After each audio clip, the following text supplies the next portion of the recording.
Hi everyone, Radhe Radhe, जय हिंद, वंदे मातरम। कैसे उम्मीद करता हूँ आप सभी अच्छे होंगे। स्वागत है आपके अपने परिवार रन क्लासेस 4 में। आज हम सामाजिक विज्ञान क्लास 10th 2024 का बोर्ड एग्जाम में सभी महत्वपूर्ण प्रश्न बहुविकल्पीय प्रश्न है। ये 101% आपके 2024 के बोर्ड एग्जाम में आएंगे। इसमें लगभग मैंने 21 क्वेश्चन लिए हैं MCQ, जो आपके बोर्ड एग्जाम में 101% आपको देखने को मिलेंगे। तो आप लोग वीडियो को अंत तक देख लीजिएगा। सभी महत्वपूर्ण प्रश्न हैं। आप सभी जानते हो आपके जो एग्ज़ाम है कब से है, आपका 7 मार्च को आपका इसका एग्ज़ाम है। ठीक है, सामाजिक विज्ञान का आपका पेपर कब है, तो वो है आपका 7 मार्च को। तो आप सभी जानते हो, तो अभी से अगर आप तैयारी करोगे तो आपके 100 में से 100% नंबर आ जाएंगे। ठीक है, आपने जो भी टारगेट लिया है, जो भी आपने अपने मन में रखा है, तो वो आप अंक प्राप्त कर पाओगे। तो चलिए शुरुआत करते हैं आज के महत्वपूर्ण सेशन की। पहला प्रश्न बोला गया है कि फ्रांस की क्रांति हुई 1788 में, 1789 में, 1790 में, 1787 में। देखो, ये मोस्ट इंपॉर्टेंट क्वेश्चन की सीरीज है। ये 2020, 22, 23 में आया हुआ है। तो अगर आपको इसकी PDF चाहिए तो लिंक मैं डिस्क्रिप्शन में डाल दूंगा। ठीक है, ये वाला व्हाट्सअप है, इस पर आप कर सकते हो, आपको PDF मिल जाएगी। ठीक है, चलो 8709 8809, इस पर आप लिंक या डिस्क्रिप्शन मिल जाएगा, या इस पर मुझे व्हाट्सअप कर देना, आपको इसकी पूरी की पूरी PDF आपको दे दी जाएगी। तो फ्रांस की क्रांति हुई कब हुई थी, तो आप सभी जानते हो जो फ्रांस की क्रांति हुई थी तो वो हुई थी आपकी 1789 में। ऑप्शन नंबर खा बिल्कुल राइट आंसर है। नेक्स्ट बोला गया प्रश्न 2, ऑटो वान बिस्मार्क का संबंध किस देश से है। तो ऑटो वान बिस्मार्क था, उसका संबंध किस देश से था। 2017, 22 और 23 में आया हुआ प्रश्न है। मोस्ट इंपॉर्टेंट प्रश्न है ये, जो बोर्ड एग्जाम में बार बार रिपीटेड होते हैं। तो आप सभी जानते हो इटली, जर्मनी, फ्रांस या ब्रिटेन। तो आप सभी जानते हो इसका सही आंसर क्या है, जर्मनी। तो ऑटो वान बिस्मार्क था, उसका संबंध कहाँ से था, आपका जर्मनी से था। इसके बाद महात्मा गांधी अफ्रीका से कब वापस आए। तो आपको बताना है कि महात्मा गांधी अफ्रीका से कब वापस आए। ये आपका 2020 और 22 में पूछा गया मोस्ट इंपॉर्टेंट क्वेश्चन है।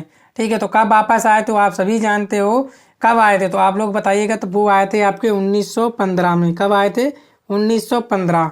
ठीक है, तो वीडियो को आप लोग शेयर कर दीजिए अपने दोस्तों के साथ, एक लाइक भी कर दीजिए। ठीक है, वीडियो बनाने में काफ़ी सारी मेहनत लगती है, और आपसे वीडियो लाइक, शेयर और चैनल सब्सक्राइब का कोई पैसा नहीं लिया जाता, बस हमें मोटिवेशन मिलता है।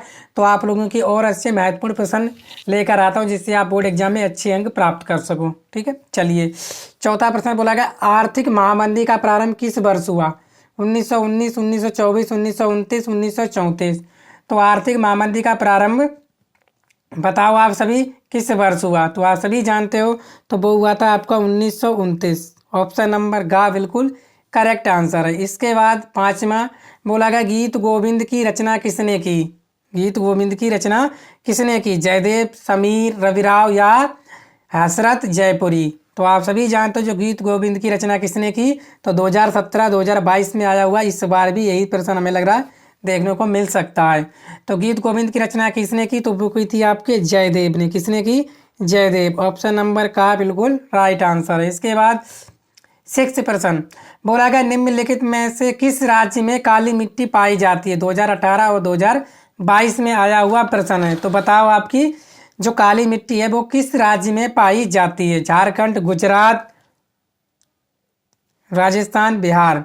तो कहाँ पाई जाती है, तो याद रखना वो पाई जाती है गुजरात, जहाँ के आपके प्रधानमंत्री मोदी जी हैं। ठीक है, क्लियर। इसके बाद निम्नलिखित में कौन सा जैव संसाधन है। 2018 में आया है, 2017 और 2022 में। तो इस बार भी आपका ये पूछा जाएगा। ठीक है, क्लियर हो गया। चलो क्या है आपका, लोहा है, मस है, तांबा या चट्टान है। तो जैव संसाधन कौन सी है, तो वो है आपका मस। जैव संसाधन मतलब जिनमें क्या हो, जान हो, जिनमें क्या होना चाहिए, जीवन होना चाहिए। चट्टानों में जीवन है, बिल्कुल नहीं है। लोहा, तांबा में बिल्कुल नहीं है, लोहा में भी नहीं है। तो ऑप्शन नंबर खा बिल्कुल करेक्ट आंसर है। इसके बाद ग्रीन इंडिया मिशन किस वर्ष आरंभ किया गया। ग्रीन इंडिया मिशन किस वर्ष आरंभ किया गया। 2020 में, 2022 में आया हुआ क्वेश्चन है। 2013, 2012, 2014, 2011। तो बताओ ग्रीन इंडिया मिशन किस वर्ष आरंभ किया गया। तो आप सभी जानते हो वो कब किया था, 2014 में आरंभ किया गया था। चलिए नमा बोला गया, निम्नलिखित में कौन सी एक खरीफ फसल है। खरीफ कौन सी है, देखो रबी की होती है आपकी गेहूं, सरसों, चना। तो खरीफ की कौन सी हो जाएगी आपकी, धान। ऑप्शन नंबर गा बिल्कुल सही आंसर है। खरीफ की फसल होती है आपकी, ये बोल सकते हो आप मोटे अनाज की फसल। खरीफ की फसल होती है आपकी मोटे अनाज की फसल, सरसों भी मोटी होती, चना भी और गेहूं भी। क्लियर। इसके बाद निम्नलिखित में से कौन सी एक रेशेदार फसल है? 10वें का आंसर बताओ आप लोग। कौन सी रेशेदार फसल है? 2020 में 2023 में आया हुआ है। जूट है, कॉफी है, जो है या आपका रबड़ है? कौन सा है आपका रेशेदार फसल? तो वो है आपकी जूट। कौन सी है आपकी? जूट। ऑप्शन नंबर का बिल्कुल करेक्ट आंसर है। इसके बाद मोनाजाइट रेत में कौन सा खनिज पाया जाता है? प्लेटिनम, मैग्नीज, यूरेनियम या थोरियम? ठीक है, जो बताइए। प्लेटिनम का होता है Pt, मैग्नीज का होता है आपका Mn, यूरेनियम का होता है आपका U, थोरियम का होता है आपका Th प्रतीक।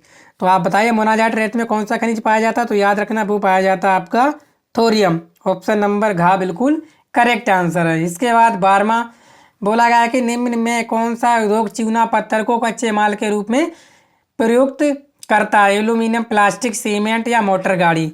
तो चूना पत्थर को कच्चे माल के रूप में कौन प्रयोग करता है? तो बता, बिल्कुल सही आंसर बताएंगे आप लोग। कौन करता है? एल्यूमिनियम, प्लास्टिक, सीमेंट या मोटर गाड़ी? तो कौन सा है? वो है आपका कौन सा चूना पत्थर को? सीमेंट। कौन? सीमेंट। ऑप्शन नंबर गा बिल्कुल सही आंसर है। भारत में वायु परिवहन का राष्ट्रीयकरण कब किया गया? 2022 में, 2023 में पूछा गया सवाल है कि भारत में वायु परिवहन का राष्ट्रीयकरण कब किया गया था? 1950, 1953, 1960, 1998? तो कब किया गया था? तो भारत में वायु परिवहन का राष्ट्रीयकरण कब किया गया था? तो 1953 में किया गया था। ठीक है, याद रखना। इसके बाद श्रीलंका में निम्नलिखित में कौन सा वर्ग है? तमिल, ईसाई, सैली या मुस्लिम? तो श्रीलंका में कौन सा वर्ग है? तो श्रीलंका में आप सभी जानते हो सी से क्या हो जाएगा? सिंहली। क्या हो जाएगा आपका? सिंहली। ऑप्शन नंबर गा क्लियर आंसर है। कौन सा है आपका? सैली। सैली वर्ग है आपका श्रीलंका में। चलो 15वां, संविधान की 8वीं सूची में कितनी भाषाओं को मान्यता दी गई है? संविधान की 8वीं सूची में कितनी भाषाओं को मान्यता दी गई है? ये आपका 3 बार है, 2020, 22, 23 में आया हुआ है। तो कितनी भाषाओं को मान्यता दी गई है? तो याद रखेंगे कितनी भाषाओं को? तो वो दी गई थी आपकी कितनी? 22 भाषाओं को। कितनी भाषाओं को? 22 भाषाओं को। ऑप्शन नंबर गा क्लियर आंसर है। इसके बाद भारत में लिंगानुपात कितना है? कितना है लिंगानुपात? ठीक है, लिंगानुपात का मतलब पुरुष और महिलाओं की संख्या का अनुपात कितना है? तो वो है आपका 943। कितना है आपका? 943। ठीक है, याद रखना कितना है? 943, यानी 1000 पे 943 है। ठीक है, लिंगानुपात।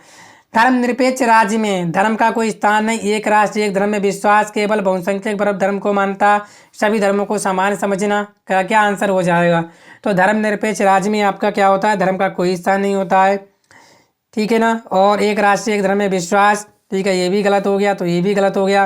केवल बहुसंख्यक बिल्कुल नहीं। तो क्या हो जाएगा? सभी वर्गों को समान समझना, ये होता है धर्मनिरपेक्ष राज्य में। इसके बाद लोकतंत्र में शक्ति का स्रोत है, क्या है? जनता, संसद, प्रधानमंत्री, राष्ट्रपति। लोकतंत्र में शक्ति का स्रोत क्या है? तो आप सभी जानते हो, कोई भी लोकतंत्र है, कोई भी चुनाव हो तो किसके द्वारा होता है? वो जनता के द्वारा। ठीक है, जनता चाहे तो कैंडिडेट को जिता भी सकती है, जनता चाहे तो कैंडिडेट को जिता भी सकती है। क्लियर। लोकतंत्र में शक्ति का स्रोत क्या है? जनता। इसके बाद 19 बोला गया शिशु मृत्यु का अनुपात निकाला जाता है। जो शिशु मृत्यु का अनुपात है वो किस पर निकाला जाता है? 2021 और 22 में आया हुआ है। 1000 जीवित बच्चों पर, 800 जीवित बच्चों पर, 500 जीवित बच्चों पर, 100 जीवित बच्चों पर।